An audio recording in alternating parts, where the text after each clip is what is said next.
Hello friends, welcome to BPSC right way. स्वागत है आप सभी का बीपीएससी राइट वे के जून महीने के बिहार करंट अफेयर्स की सीरीज में। इसमें हम जून महीने में जितनी भी इम्पोर्टेंट खबरें रही हैं जो बिहार से संबंधित किसी भी एग्जाम के लिए आपके लिए इम्पोर्टेंट हैं, उन सभी को कवर करेंगे। आगे बढ़ने से पहले आपको बता दें कि बीपीएससी राइट वे ने गूगल प्ले स्टोर पर अपना नया ऐप जारी कर दिया है, जिस पर बिहार से संबंधित सभी एग्जाम्स के लिए test series, magazine, free of cost quiz, jobs alert और न्यूज़ प्रोवाइड करवाई जाती हैं। तो आप हमारा ऐप ज़रूर चेकआउट करें और अपना फीडबैक हम तक पहुंचाएं। चलिए देखते हैं आज का पहला प्रश्न। अपनी कविता संग्रह बनारस आ हम के लिए साहित्य अकादमी युवा पुरस्कार 2025 किसे प्रदान किया गया है? ऑप्शंस हैं नेहा झा मणि, सुधा सिंह, डॉक्टर धीरज पांडे या मुन्नी कामत। इसका सही उत्तर है ऑप्शन ए यानी नेहा झा मणि। इन्हें उनकी कविता संग्रह बनारस आ हम के लिए साहित्य अकादमी युवा पुरस्कार 2025 प्रदान किया गया है। इम्पॉर्टेंट बात यह है कि वे मधुबनी के मंगरौनी की रहने वाली हैं। राइटर का नाम क्या है? नेहा झा मणि। और कौन सी कविता है? वो है बनारस आ हम। और कहाँ की रहने वाली है? मधुबनी की। इसके अलावा जो मुन्नी कामत हैं उन्हें मिला है बाल साहित्य पुरस्कार, और जो डॉक्टर धीरज पांडे हैं इन्हें संस्कृत में युवा पुरस्कार मिला है। अगला प्रश्न है, बिहार किस तारीख को शहरी चुनावों के लिए ई वोटिंग प्रणाली अपनाने वाला भारत का पहला राज्य बना? आपके ऑप्शंस हैं 27 जून 2025, दूसरा है 29 जून 2025, तीसरा 28 जून 2025 और चौथा है 26 जून 2025। प्रश्न इस बारे में है कि बिहार शहरी चुनावों में ई वोटिंग को अपनाने वाला पहला राज्य बन गया है भारत का। इसका जो सही उत्तर है यानी जो सही डेट है जिस दिन ये ऐसा हुआ वो है आपका 28 जून 2025। इस ऐतिहासिक पहल से लोकतांत्रिक प्रक्रिया में जो टेक्नोलॉजी है उसका समावेश हुआ है। मतदाताओं की भागीदारी को इससे बढ़ावा मिलेगा। खास तौर पे जैसे जो प्रवासी मजदूर हैं, दिव्यांग हैं या गर्भवती महिलाएं हैं, बुजुर्ग हैं या गंभीर बीमारी से पीड़ित मतदाता हैं जो वोटिंग सेंटर तक नहीं आ सकते, उनको इसका फायदा मिलेगा। और बिहार ऐसा करने वाला कहाँ पर? शहरी चुनाव में करने वाला, ई वोटिंग को लागू करने वाला पहला राज्य बन गया है। जयप्रकाश नारायण ने संपूर्ण क्रांति का आह्वान किस स्थान पर और किस तिथि को किया था? आपके ऑप्शंस है सिताब दियारा 5 जून 1974, दूसरा है दिल्ली 5 जून 1975, तीसरा है लखनऊ 11 अक्टूबर 1974, चौथा है गांधी मैदान पटना 5 जून 1974। तो जून से जुड़ा हुआ प्रश्न है और एग्जाम में आता रहता है, इसलिए इसका सही उत्तर है गांधी मैदान पटना 5 जून 1974। ठीक है, तो इस दिन लोक नायक जयप्रकाश नारायण ने पटना के गांधी मैदान में जिस क्रांति का आह्वान किया उसका नाम क्या था? संपूर्ण क्रांति। इसका मुख्य उद्देश्य क्या था? भूख, भ्रष्टाचार, अन्याय, आर्थिक कठिनाई और राजनीतिक उत्पीड़न जैसी सामाजिक समस्याओं को दूर करने के लिए सुधारों की मांग करना। अगला प्रश्न है, मखाना से बिहार के मिथिला मखाना को अंतर्राष्ट्रीय व्यापार के लिए कौन सा ग्लोबल पासपोर्ट प्रदान किया गया है? Very important question. पहला है आईएसओ कोड, दूसरा है बीआईएस प्रमाणन, तीसरा है हार्मोनाइज्ड सिस्टम यानी एचएस कोड, चौथा है कृषि उत्पाद निर्यात कोड। इसका सही उत्तर है ऑप्शन नंबर सी यानी एचएस कोड। सो बिहार के मिथिला मखाने को अब अंतर्राष्ट्रीय व्यापार में यानी इंटरनेशनल जो ट्रेड होता है उसमें जाने के लिए मिला है ग्लोबल पासपोर्ट, जिसका कि नाम क्या है? हार्मोनाइज्ड सिस्टम यानी एचएस कोड। यह कोड विश्व सीमा शुल्क संगठन यानी डब्ल्यूसीओ के द्वारा तैयार किया गया एक अंतर्राष्ट्रीय मान्यता प्राप्त प्रणाली है, जिसका उपयोग किस लिए होता है? आयात निर्यात के लिए, वस्तुओं की पहचान करने के लिए, वर्गीकरण करने के लिए और टैक्स निर्धारण करने के लिए, यानी एक तरीके से एक्सपोर्ट करने के लिए ये कोडिंग सिस्टम होता है। इसी पर अदर चीजें भी एक्सपोर्ट होती हैं। तो अब बिहार का जो मिथिला मखाना है वो भी एक्सपोर्ट की प्रणाली में आ जाएगा। बिहार में लघु मॉड्यूलर रिएक्टर यानी एसएमआर तकनीक पर आधारित परमाणु विद्युत संयंत्र स्थापित करने की घोषणा किस बैठक के दौरान की गई थी? तो बिहार के लिहाज से ये इम्पोर्टेंट खबर हो जाती है, क्योंकि बिहार में पहला परमाणु विद्युत संयंत्र स्थापित होगा, वो भी किस तरीके का? लघु मॉड्यूलर रिएक्टर होगा वो। प्रश्न है कि किस बैठक के दौरान इसकी घोषणा हुई? पहला है पश्चिमी क्षेत्र के विद्युत मंत्रियों की बैठक, दूसरा है पूर्वी क्षेत्र के विद्युत मंत्रियों की 5वीं बैठक, तीसरा है दक्षिणी क्षेत्र के विद्युत मंत्रियों की बैठक और चौथा है उत्तरी क्षेत्र के विद्युत मंत्रियों की बैठक। तो इसका जो सही उत्तर हो जाएगा, वैसे तो ये प्रश्न सिंपल है क्योंकि जो बिहार है वो पूर्वी क्षेत्र के विद्युत मंत्रियों की ही बैठक में शामिल होगा। पटना में ये बैठक आयोजित हुई थी, ये भी आप समझ लीजिए। पूर्वी क्षेत्र के विद्युत मंत्रियों की जो 5वीं बैठक है वो 24 जून 2025 को पटना में आयोजित हुई। यहीं पर केंद्रीय विद्युत मंत्री ने घोषणा की कि बिहार में लघु मॉड्यूलर रिएक्टर टेक्निक पर आधारित परमाणु विद्युत संयंत्र स्थापित करने के लिए केंद्र सरकार ने मंजूरी प्रदान कर दी है। ठीक है, तो ये इंपॉर्टेंट क्वेश्चन है। अगला प्रश्न है बिहार जैव ईंधन उत्पादन संवर्धन संशोधन नीति 2025 के अनुसार बियाडा द्वारा प्रबंधित औद्योगिक भूमि का कितना प्रतिशत संपीड़ित बायोगैस इकाइयों को पट्टे पर दिया जा सकेगा। तो ये जो नीति है, संशोधन नीति है, बेसिकली ये किस चीज को लेकर के, बायोफ्यूल्स को लेकर के, बायोफ्यूल प्रोडक्शन को लेकर के। उसमें कहा गया है कि जो बियाडा है वो इंडस्ट्रियल भूमि का कितना % इकाइयों को, यानी जो CBG इकाइयां हैं, जो कंप्रेस्ड बायोगैस हैं, कितने % इकाइयों को पट्टे पर दे सकती है। तो इंडस्ट्रियल भूमि का 10%, 15%, 20% या फिर 25%। इसका सही उत्तर है 25%। इस नीति के अनुसार बियाडा के द्वारा औद्योगिक भूमि का 25% इन CBG इकाइयों को पट्टे पर दिया जा सकता है।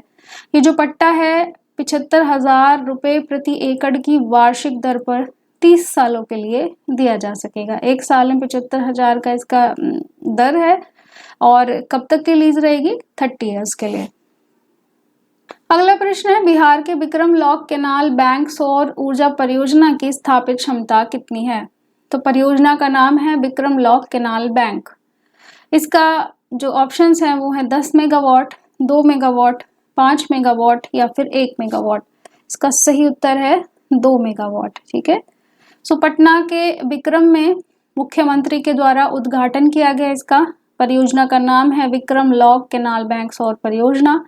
स्थापित क्षमता है 2 मेगावाट। ये जो परियोजना है बिहार के जल जीवन हरियाली मिशन के तहत लाई गई है। उद्देश्य साफ है, जलवायु स्थिरता और नवीकरणीय ऊर्जा को बढ़ावा देना। अगला प्रश्न है समस्तीपुर के पूसा में खुलने जा रहा देश का पहला अंतर्राष्ट्रीय गन्ना अनुसंधान केंद्र विश्व का कौन सा ऐसा संस्थान होगा। तो प्रश्न में ही कुछ चीजें ऐसी हैं जिन्हें आपको दिमाग में सेव कर लेना है। सबसे पहली बात यह है कि ये देश का पहला अंतर्राष्ट्रीय गन्ना अनुसंधान होगा और कहाँ पर, समस्तीपुर में। ठीक है, अब प्रश्न ये है कि ऐसा विश्व का ये कौन सा संस्थान होगा अंतर्राष्ट्रीय स्तर पर। तो पहला ऑप्शन है, तीसरा, चौथा, पांचवा या फिर छठा संस्थान। तो इसका सही उत्तर है कि ये जो पूसा में खुलेगा बिहार के समस्तीपुर में, वो ऐसा विश्व का 5वां ऐसा संस्थान होगा। ठीक है, 5वां। देश के लिए तो ये पहला संस्थान है अंतर्राष्ट्रीय स्तर पर जो गन्ना में रिसर्च करेगा, तो लेकिन जो विश्व के स्तर पर देखेंगे तो 5वां ऐसा है। कहाँ पर, समस्तीपुर जिले के पूसा स्थित डॉक्टर राजेंद्र प्रसाद कृषि विश्वविद्यालय के अंतर्गत ये खुलेगा।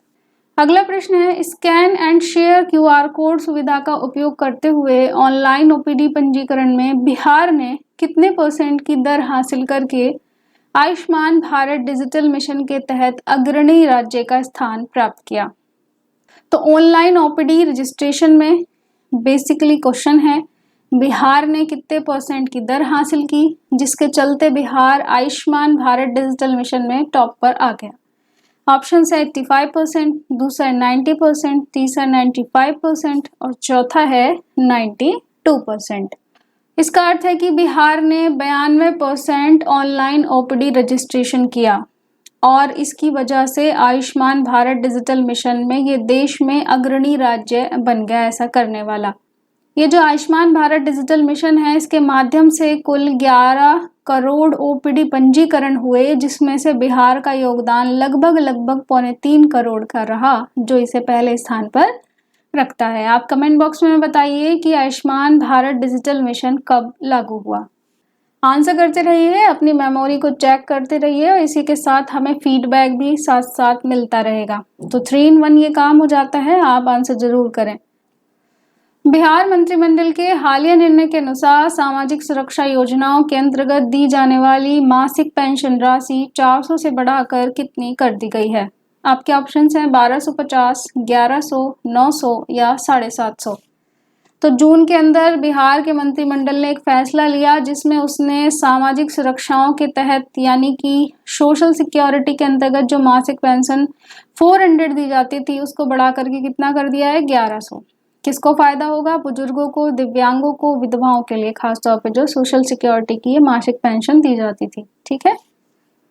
अगला प्रश्न है, कृषि ड्रोन की खरीद पर प्रदेश के अनुमंडलों में अधिकतम कितने रुपए का अनुदान मिलेगा? पहला है 3,65,000, दूसरा है 4 लाख, तीसरा है 2 लाख रुपए और चौथा है 3 लाख रुपए।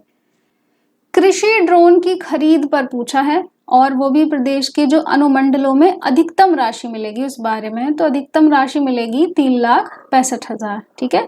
और ये प्रदेश के 100 अनुमंडलों में ये मिलेगा अनुदान। यह योजना किसानों को आधुनिक कृषि तकनीक अपनाने में मदद करेगी और जो भी चयनित लाभार्थी होंगे उनको ड्रोन संचालन के लिए पायलट प्रशिक्षण भी दिया जाएगा। तो ड्रोन कैसे चलाया जाएगा इसकी भी जानकारी मिलेगी और साथ में अनुदान भी मिलेगा यदि कोई ड्रोन खरीदेगा तो। केंद्र सरकार ने 1 जुलाई 2025 को बिहार में कितने नए हवाई अड्डों के शीघ्र निर्माण को मंजूरी दी है? पहला ऑप्शन है 4, दूसरा है 5, तीसरा है 6 और चौथा है 7। ठीक है। तो केंद्र सरकार ने 1 जुलाई 2025 एकदम रिसेंट 6 बिहार की 6 मुख्य सड़क परियोजनाएं और 6 नए हवाई अड्डों के शीघ्र निर्माण को मंजूरी दी है। कौन कौन से हवाई अड्डे हैं? मधुबनी, सुपौल के वीरपुर में, मुंगेर, पश्चिम चंपारण का वाल्मीकि नगर में, मुजफ्फरपुर में और सहरसा ये शामिल हैं। ये जो पहल है राज्य में इंफ्रास्ट्रक्चर को बढ़ावा देगी, कनेक्टिविटी को बेहतर बनाने में मदद करेगी। फिर से नाम याद रखिए, मधुबनी, सुपौल का वीरपुर, मुंगेर, पश्चिमी चंपारण का वाल्मीकि नगर, मुजफ्फरपुर और सहरसा। ठीक है। अगला प्रश्न है, सबौर स्थित बिहार कृषि विश्वविद्यालय को किस संस्था के द्वारा A ग्रेड मान्यता प्राप्त हुई है? ऑप्शंस हैं ICAR यानी भारतीय कृषि अनुसंधान परिषद, दूसरा UGC यानी विश्वविद्यालय अनुदान आयोग, तीसरा है राष्ट्रीय मूल्यांकन और प्रत्यायन परिषद यानी NAAC, चौथा है अखिल भारतीय तकनीकी शिक्षा परिषद यानी AICTE। तो ये संस्थान जो है सबौर में है, बिहार कृषि विश्वविद्यालय, इसको A ग्रेड किसने मिला है? NACC की तरफ से मिला है। वैसे भी जो विश्वविद्यालय होते हैं उन्हें ये ग्रेडिंग राष्ट्रीय मूल्यांकन और प्रत्यायन परिषद ही देती है। और ये जो संस्था है भारत में उच्च शिक्षण संस्थानों की गुणवत्ता का आकलन करती है और उसके लिए जिम्मेदार UGC के तहत ये एक स्वायत्त निकाय है जिसकी स्थापना कब हुई? 1994 में। तो A ग्रेड मिला है किसको? बिहार कृषि विश्वविद्यालय सबौर को।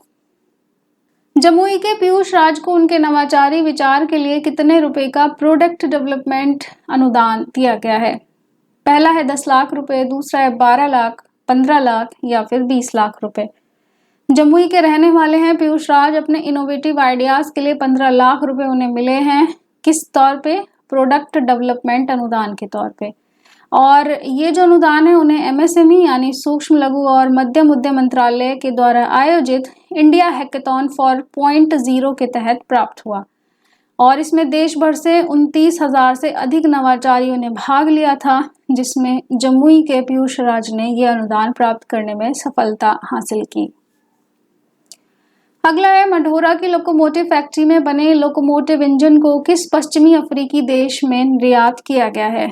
ऑप्शंस हैं गिनी, सेनेगल, घाना या नाइजीरिया।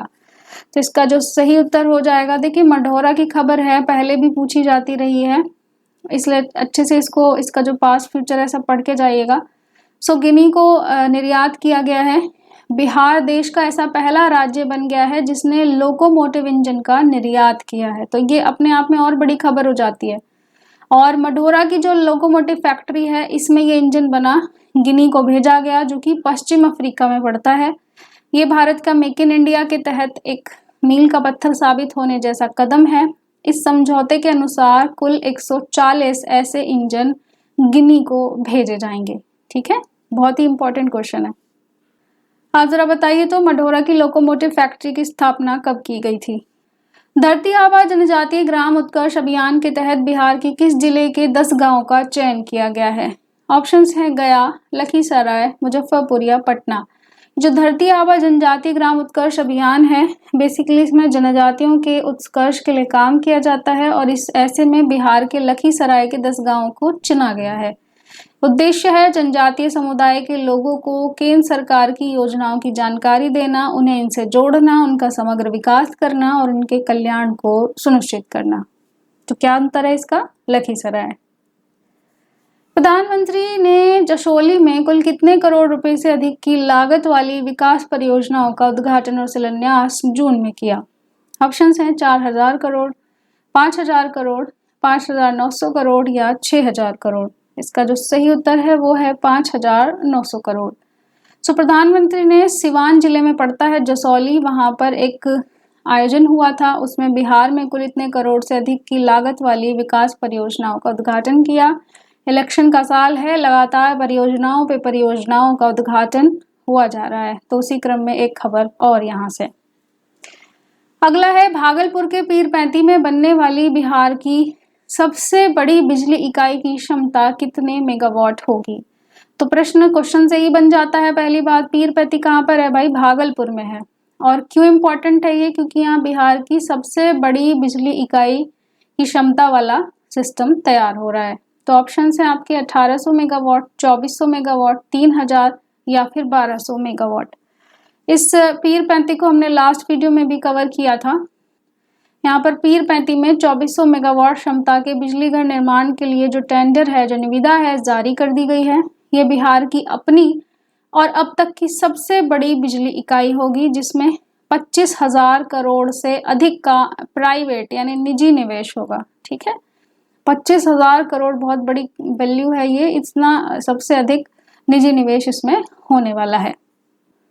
अगला प्रश्न है, पूर्वी और पूर्वोत्तर भारत का पहला बड़ा शूटिंग रेंज बिहार के किस जिले में बनाया जाएगा? ऑप्शंस हैं पटना, मुजफ्फरपुर, नालंदा या फिर गया।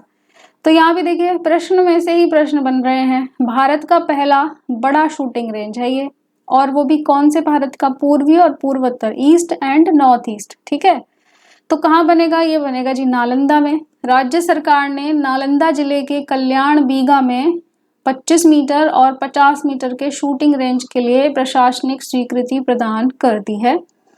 इस पर लगभग 24 करोड़ की लागत आएगी।